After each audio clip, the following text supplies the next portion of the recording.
అందరికీ నమస్కారం. నేను మీ నాగ్. సోషల్ మీడియా ఇవాళ ప్రపంచాన్ని మొత్తాన్ని అల్లకల్లోలం చేస్తున్నటువంటిది. సమాచారాన్ని క్షణాలలో ప్రపంచవ్యాప్తంగా వ్యాప్తి చేస్తున్నటువంటిది. సమాచారంతో పాటు న్యూస్‌తో పాటు వ్యూస్‌ను కూడా వాళ్ళు ఇష్టారాజ్యంగా బయటికి వదులుతున్నటువంటి ఈ సోషల్ మీడియా ఏదైతే ఉందో దాని యొక్క ప్రభావం ఇవాళ సొసైటీ మీద ఎంతో ఉంది. గత 1-2 రోజులుగా ఒక వార్త ఈ సోషల్ మీడియాలో హల్చల్ చేస్తూ ఉంది. జగన్మోహన్ రెడ్డి గారిని ఎలక్షన్ లోపు అరెస్ట్ చేస్తారు అనేటువంటిది. ఇది ఎక్కడి నుంచి వచ్చిందో ఎవరు పుట్టించారో తెలియదు కానీ ఇది ఊహామాత్రమైనప్పటికీ కూడా ఒకవేళ అలా జరిగితే ఏం జరగవచ్చు అనేటువంటి దాని మీద చిన్న విశ్లేషణ. ఇవాళ జగన్మోహన్ రెడ్డి గారు ఉన్నటువంటి పరిస్థితుల్లో చాలామంది చాలా రకాలుగా అతని మీద ఉన్నటువంటి స్టేస్ ఎత్తేయాలని, తర్వాత విచారణ వేగవంతం చేయాలని రకరకాలుగా చాలామంది చాలా కేసులు వేస్తున్నారు. అవి కోర్టులో నడుస్తూ ఉన్నాయి. అయితే ఊహాజనితమైనటువంటి ఇది నిజంగా జరిగితే ఏం జరగవచ్చు అనేటువంటిది కనుక తీసుకుంటే దీనికి మనం విశ్లేషించడానికి ఏదో రాకెట్ సైన్స్ మనకు తెలిసి ఉండాల్సిన పని లేదు. ఎలక్షన్ మూమెంట్లో ఇంకా ఎలక్షన్ డిక్లేర్ చేయడానికి 3-4 నెలల ముందు ఉన్నప్పుడు జగన్మోహన్ రెడ్డి గారు చేసినటువంటి ఒక చర్య చంద్రబాబు నాయుడు గారిని అరెస్ట్ చేసి జైల్లో పెట్టడం అనేటువంటిది ఎలాంటి ప్రభావాన్ని చూపించింది అనేటువంటిది మన కళ్ళ ముందు కనబడుతూ ఉంది.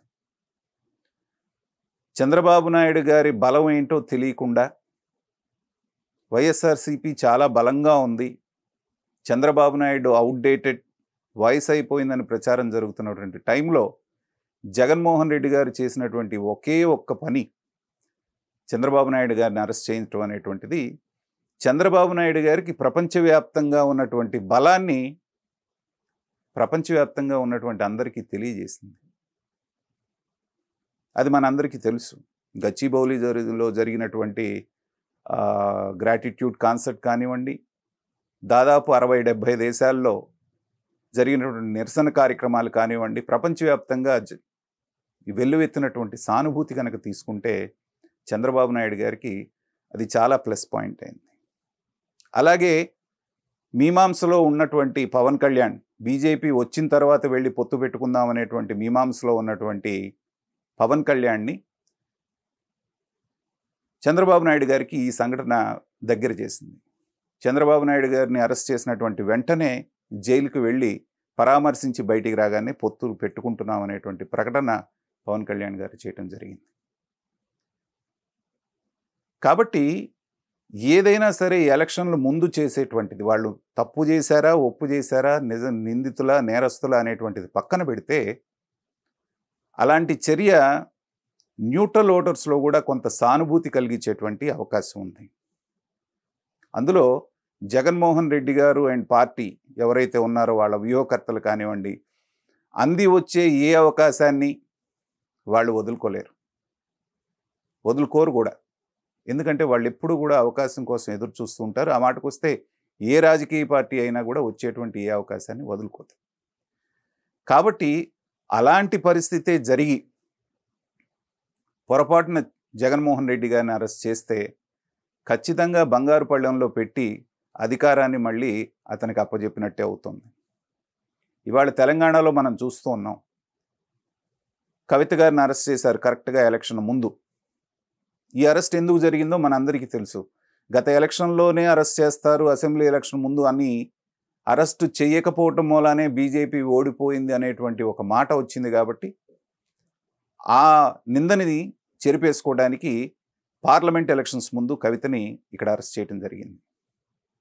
దీనికి ఇప్పుడు జగన్మోహన్ రెడ్డి గారి కేసుకి ఒకవేళ జగన్మోహన్ రెడ్డి గారిని అరెస్ట్ చేస్తే ఉన్నటువంటి తేడా ఏంటంటే కవిత గారిని అరెస్ట్ చేస్తారని గత సంవత్సరం నుంచి వార్తలు వస్తూ ఉన్నాయి. కాబట్టి అరెస్ట్ అయినా కూడా ప్రజల్లో అంత పెద్ద ఎత్తున నిరసన కానీ స్పందన కానీ రాలేదు. దాని ప్రభావం ఎలక్షన్ మీద చూపించేటువంటి అవకాశం కనిపించట్లేదు. కానీ ఒక బలమైనటువంటి నాయకుడు ఎంత అవునన్నా కాదన్నా సంక్షేమ ఫలాల్ని చాలామందికి అందించినటువంటి జగన్మోహన్ రెడ్డిని ఎలక్షన్ ముందు అరెస్ట్ చేయటం అనేటువంటిది వాళ్ళ చేత్తో వాళ్ళ తలలు నరుక్కున్నట్టే అవుతుంది. ఇలాంటి వ్యూహాల్లో బీజేపీ ఆరితేరిపోయింది.